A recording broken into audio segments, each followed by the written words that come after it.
Hello friends, welcome to Gyansheel education. तो दोस्तों, जैसा कि आपको पता ही होगा कि ACIU ग्रेड 2 एग्जाम के लिए जो एडमिट कार्ड है वो आ चुके हैं। आप डाउनलोड कर सकते हो, मैं डिस्क्रिप्शन में लिंक दे रहा हूँ, वहां से जाकर के आप डायरेक्ट अपना एडमिट कार्ड ले सकते हो। और जो एग्जाम है आपकी वो 18 फरवरी से स्टार्ट हो रही है। अब यहाँ पर आपके पास में 7 दिन बचे हुए हैं और मैं आपको बताने वाला हूँ इन 7 दिनों की क्या स्ट्रेटेजी आपकी होना चाहिए। इन 7 दिनों को आप कैसे यूटिलाइज कर सकते हो कि आपने जो कुछ भी नॉलेज अभी गेन किया है, जो कुछ भी आपने अब तक पढ़ा है ना, उस पूरी की पूरी नॉलेज को आप चैनलाइज कर लो अपने फेवर में और आप कहीं ना कहीं 2 या 3 स्टेप्स ऊपर बढ़ जाओ एग्जाम के दिन। क्योंकि ये बहुत ही इंपॉर्टेंट समय होता है फ्रेंड्स। आखिरी का जो एक हफ्ता होता है ना, वो बहुत क्रूशियल होता है और उसको यूज करने की एक कला होती है, एक तरीका होता है। उसको अगर आप यूटिलाइज समझदारी से नहीं कर पाए तो कहीं ना कहीं आपको बहुत बड़ा नुकसान उठाना पड़ सकता है। नुकसान मैं इसको इसलिए कहूंगा बिकॉज आपको सब चीजें ऑलरेडी आती होगी, लेकिन एग्जाम के दिन आप अच्छी तरह परफॉर्म नहीं कर पाओगे। ठीक है, तो ये बहुत ही इंपॉर्टेंट चीज है। अगर हो सकता है, मैं जैसे कि मुझे ऐसा लगता है कि आप अगर ACIU का आपने फॉर्म भरा है तो डेफिनेटली आपने CHSL का फॉर्म भी भरा होगा और CGL का फॉर्म भी भरा होगा।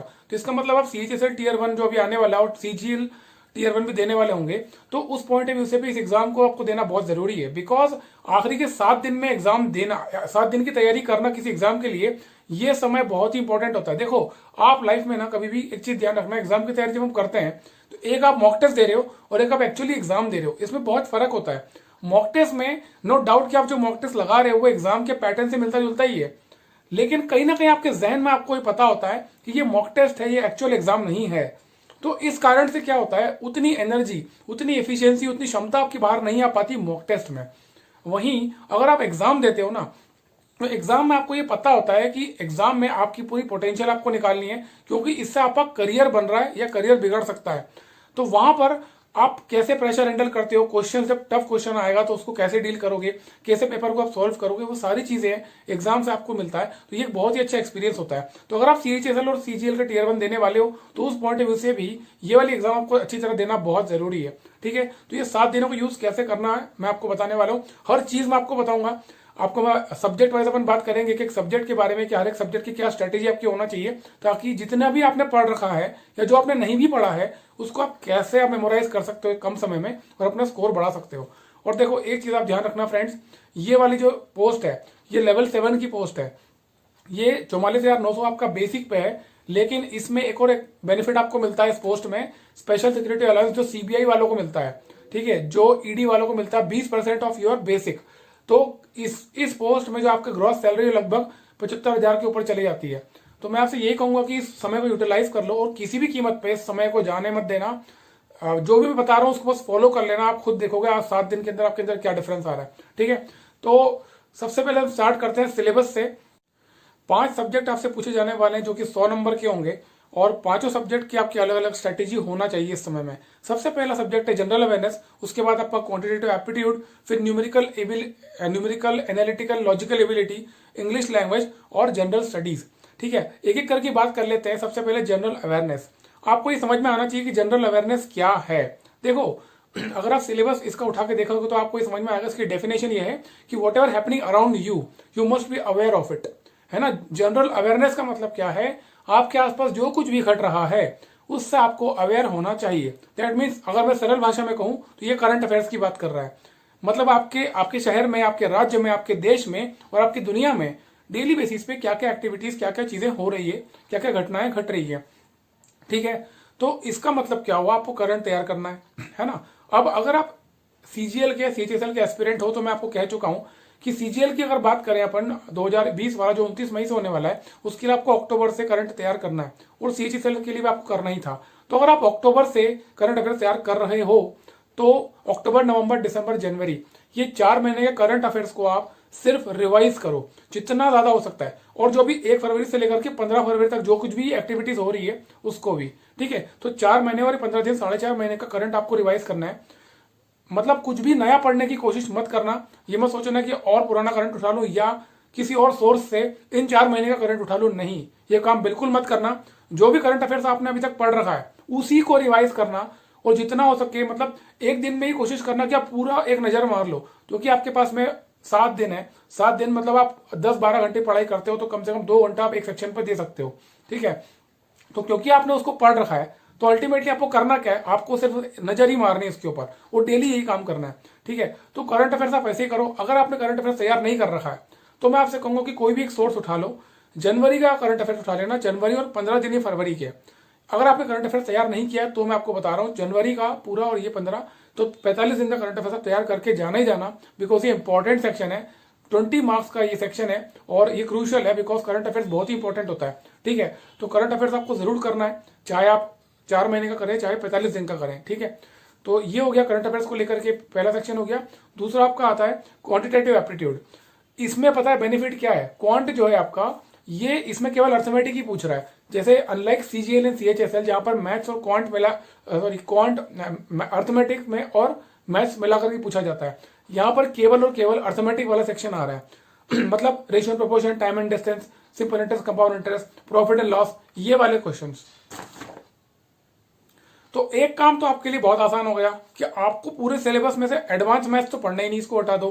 तो जो कुछ भी आपने अभी तक पढ़ रखा है अर्थमेटिक में, उसका रिवीजन करना स्टार्ट कर दो।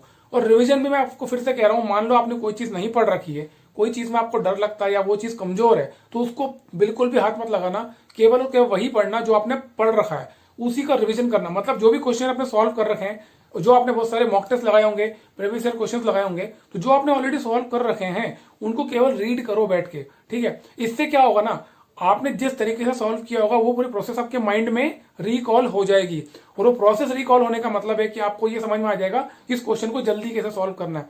ठीक है, तो ये बहुत ही इंपॉर्टेंट पॉइंट है कि आप एडवांस मैथ्स तो हमें पढ़ना ही नहीं है, और अर्थमेटिक में जो भी हमने पढ़ रखा है उसी को ज्यादा से ज्यादा रिकॉल किया जाए, क्वेश्चंस को, जो भी आपने क्वेश्चन पढ़ रखे हैं। ठीक है, इसके बाद आता है numerical ability, numerical, analytical, logical, जो रीजनिंग वाला सेक्शन है।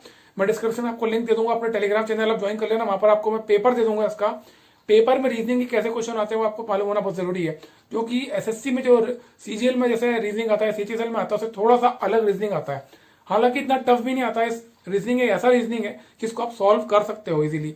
तो मैं आपसे ये कहूंगा कि पेपर आप देख लो और उस पेपर के क्वेश्चन को थोड़ा सा रिवाइज कर लो, और जितना हो सकता है ज्यादा क्वेश्चन रीजनिंग के आप सॉल्व करो। डेली आपको 2 घंटे मिल रहे हैं, 2 घंटा इज गुड इनफ, जितने ज्यादा क्वेश्चन हो सकते हैं आप सॉल्व करो रीजनिंग के। ऑलराइट, एक चीज आप जरूर दोस्तों ध्यान रखना कि जब आप ये प्रैक्टिस कर रहे होगे ना, रिवीजन वाली प्रैक्टिस, इसमें कोशिश करना कि आप पेन का यूज ना ही करो। मतलब जो भी आपने पढ़ रखा आप केवल उसी को रिवाइज कर रहे हो, तो उसको कॉपी को या पेपर्स को या जो भी आपका है पेजेस होंगे उसको केवल आप रीड करो। ठीक है, कॉन्सेंट्रेशन के साथ में रीड करने की कोशिश करो। इसके बाद आएगा इंग्लिश लैंग्वेज। वो तो इंग्लिश लैंग्वेज तो लैंग्वेज ही है, वो तो हर जगह एक जैसी होती है, तो इसमें कोई फर्क नहीं आने वाला है, चाहे आप सीजीएल करो, सीजीएल क्या एसीआईओ की। तो वो जो आपने पढ़ रखा है उसी को आपको रिपीट करना है एवरी डे। कोशिश करना जितना हो सके रूल्स वाले क्वेश्चन, जैसे स्पॉटिंग द एरर्स हो गया, या एक्टिव पैसिव, या डायरेक्ट इनडायरेक्ट, इस प्रकार के क्वेश्चन को ज्यादा पढ़ना। ठीक है, ताकि आपको रूल्स ग्रामर के ज्यादातर याद हो जाए। ठीक, इसके बाद में बचता है आपका जनरल स्टडीज। ये वाला स्टैटिक पोर्शन है, और स्टैटिक पोर्शन जो है ना, इसमें जनरल स्टडीज में history, geography, economy, polity, science, बहुत सारी चीजें आती है। तो इसके लिए मैं कहूंगा कि अगर आपने पढ़ा है तो ही इसको रिवाइज करना। अगर आपका लूसेंट तैयार है, इसमें लूसेंट आपने पढ़ रखी है तो इसको समझ लेना, अदरवाइज कोई दिक्कत नहीं है। बिकॉज इसका जो कट ऑफ 2017 वाला कट ऑफ था वो अराउंड 65 में मार्क्स गया था 2017 में, 17 वाले में। ठीक है, तो कट ऑफ बहुत सारा जाता नहीं है। अगर 70-75 भी आप अटेम्प्ट कर लेते हो और वो सही होते हैं तो आप कहीं ना कहीं एग्जाम के अंदर पहुंच जाओगे।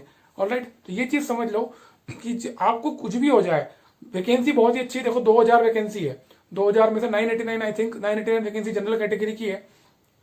तो आप देख सकते हो अपॉर्चुनिटी बहुत ही अच्छी है। बस इस 7 दिन को यूटिलाइज करना आपको आना चाहिए अपने फेवर में। और जैसा कि मैंने आपको बताया है, अगर आप इस एग्जाम में क्लियर करो या नहीं करो एक अलग बात है, लेकिन आपके लिए इंपॉर्टेंट क्या है, आप इस एग्जाम को पूरी ताकत के साथ पूरी जान लगा के दो।